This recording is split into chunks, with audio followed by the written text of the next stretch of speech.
Welcome to Praveen tutorial. आज coordinate geometry की बारी है क्लास 10 की और उसका इम्पोर्टेंट क्वेश्चन एक लेके आया हूँ। इम्पोर्टेंट क्वेश्चन का जो सीरीज चल रहा है इम्पोर्टेंट एंड प्रोबेबल क्वेश्चंस का, उसी का अगला क्वेश्चन है। थोड़ा ध्यान से देखिए क्वेश्चन है क्या और करना कैसे है। तो क्वेश्चन नंबर 1 है, if the point P that is 6-2 divides the line segment joining A 6-5 and B 4y in the ratio 3:1, then find the value of y। थोड़ा सा ध्यान से देखिए इसमें क्या सब करना है। यह 3 और 1 जो है इसको M1 सपोज कर लिया जाता है और इसको M2 सपोज कर लिया जाता है। यह हो जाएगा x1 y1 और यह हो गया x2 y2 और बीच में जो पॉइंट है इसको xy सपोज किया जाता है।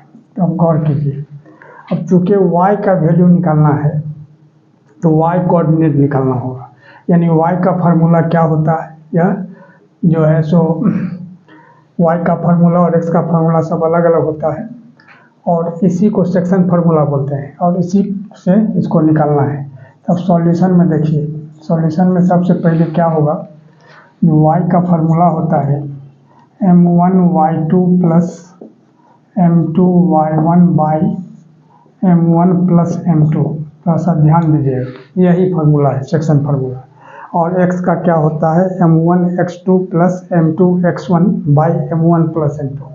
तो y इतना लिख दिया गया और y का वैल्यू यहाँ क्या दिया हुआ है, अब थोड़ा सा ध्यान दीजिए, y का वैल्यू दिया हुआ है 2।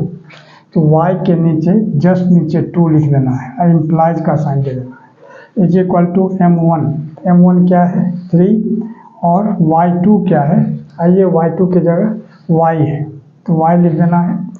अब प्लस m2 y1, m2 की जगह क्या है 1 और y1 की जगह क्या है 5 divided by m1 plus m2। तो m1 कितना है 3 अब प्लस यहाँ क्या हो जाएगा 1।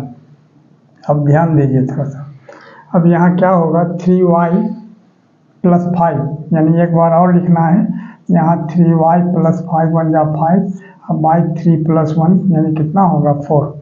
अब यहाँ क्या हो जाएगा, जो 4 2 जा 8 क्रॉस मल्टीप्लाई अगर हम करते हैं तो 3y प्लस 5 को यहाँ 2 के नीचे कुछ नहीं यानी 1 हो गया, तो 3y plus 5 is equal to 4 into 2 कितना होगा 8।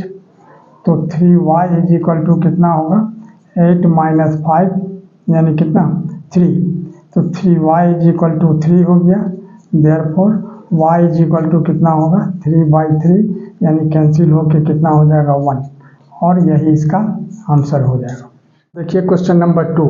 क्वेश्चन नंबर 2 में है if the mid point of the line segment joining the points A 3 4 and B K 6, A यहाँ 3 4 हो गया, B हो गया K 6, इसका जो इसको ज्वाइन करके जो लाइन सेगमेंट बनता है उसका मिड पॉइंट जो है ये P है, यानी that is XY and x plus y minus 10 is equal to 0।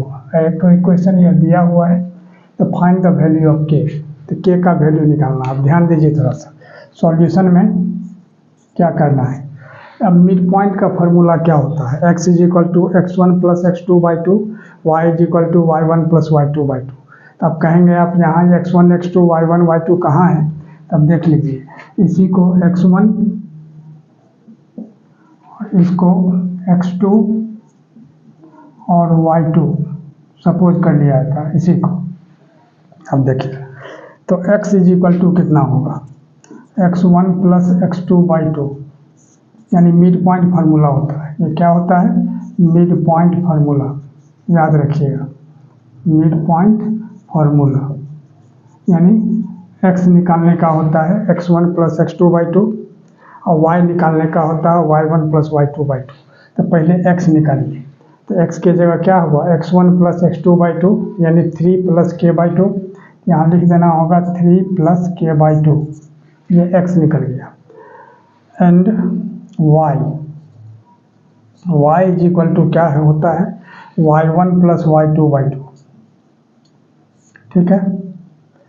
अब इसके बाद y1 क्या है 4 है, अब प्लस y2 कितना है 6, अब बाई 2 तो 4 + 6 यानी 10/2, यानी 2 5 जा 10, यानी ये क्या हो जाएगा 5, यानी y निकल गया आपका 5।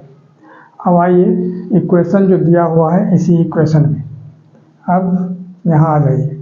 Now x + y - 10 = 0। अब ध्यान दीजिए थोड़ा सा, अब x के जगह क्या लिखना है, x का जो यहाँ वैल्यू निकला है 3 + k, तो 3 + k / 2, और y के जगह क्या लिखना है 5, अब -10 = 0।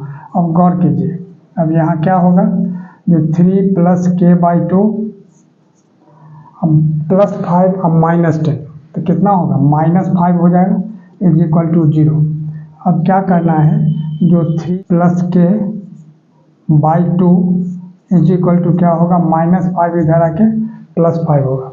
आइए इधर, अब यहाँ क्या होगा, जो 3 + k = अब 5 को 2 से मल्टीप्लाई कर देंगे कितना होगा 5 × 2 = 10, ठीक है। तब 3 + k = 10 हो गया, तो देयरफॉर k = कितना होगा 10 - 3 = 7, और हेंस यहाँ द वैल्यू ऑफ k = 7 या सिर्फ k = 7, और यही इसका आंसर हो जाएगा। देखिए क्वेश्चन नंबर 3, क्वेश्चन नंबर 3 क्या कह रहा है, if the point C -1 2 divides internally the line segment joining A 2 5 and B xy in the ratio 3:4, तो find the coordinates of B, यानी B का कोऑर्डिनेट निकालना है। थोड़ा सा ध्यान दीजिए, होता क्या है, जो रेशियो दिया हुआ है तो इसमें क्या करना है, इसको m1 सपोज कर लेना है, इसको m2 सपोज कर लेना है। यहाँ 2 5 में x1 y1 हो जाएगा, और यहाँ क्या होगा x2 y2 हो जाएगा, ठीक है। और यहाँ xy यानी पॉइंट ऑफ इंटरसेक्शन जो है उसको xy से जनरली डिनोट किया जाता है। तो बढ़िए सॉल्यूशन में क्या होगा, तो सबसे पहले क्या निकाला जाता है x, तो x = m1 x2 + m2 x1 / m1 + m2। थोड़ा सा ध्यान दीजिएगा, अब x का वैल्यू यहाँ क्या दिया हुआ -1, x के जगह -1 लिखना है, m1 कितना है 3 और x2 कितना है x, अब प्लस m2 कितना है 4 और x1 कितना है 2, और नीचे क्या होगा m1 + m2 दैट इज 3 + 4। अब गौर कीजिए, इम्प्लाइज का साइन देना नहीं भूलिएगा, इस सब के लिए भी मार्क्स कटता है। अब देखिए यहाँ क्या होगा -1 = 3x प्लस 4 × 2 = 8 और नीचे हो जाएगा 7, तब क्या होगा 3x + 8 = कितना होगा, 7 को -1 से करेंगे तो -7, और 3x = क्या होगा यहाँ -7 अब +8 इधर आके क्या होगा -8, यानी कितना होगा 3x = कितना -15, देयरफॉर x = क्या होगा -15/3, यानी 3 5 जा 15, यानी कितना होगा -5, तो x = कितना निकला -5। अब y निकालना है। अब गौर कीजिए, अब यहाँ आ जाए तो y = क्या होता है m1 y2 + m2 y1 अब by m1 + m2, section formula है, इसको एकदम याद रखना है। x = m1 x2 + m2 x1 / m1 + m2 और y = m1 y2 + m2 y1 / m1 + m2। इसमें अगर कंफ्यूज कीजिएगा गलत होगा तो फिर मार्क्स नहीं मिलेगा। तो y के जगह यहाँ क्या लिखना है 2, अब यहाँ क्या होगा m1 यानी 3 और y2 के जगह क्या लिखना है y, अब प्लस m2 के जगह 4 और y1 के जगह कितना लिखना है 5। ध्यान दीजिए थोड़ा सा, और नीचे क्या होगा 3 + 4। अब इसको भी क्रॉस मल्टीप्लाई करते हैं, = 3 + 4 कितना होगा 7 × 2 यानी क्रॉस मल्टीप्लाई, ठीक है। अब क्या करना होगा, ये 3y + 20 = 7 × 2 = 14, तो 3y = 14 - 20 यानी क्या होगा -6। अब आइए इधर, तो y इज इक्वल टू कितना होगा -6/3, यानी 3 2 जा 6, यानी y इज इक्वल टू कितना हो गया -2। अब देखिए x का वैल्यू कितना निकला -5 और y का वैल्यू कितना निकला -2। देयरफॉर यहाँ लिख देना होगा द कोऑर्डिनेट्स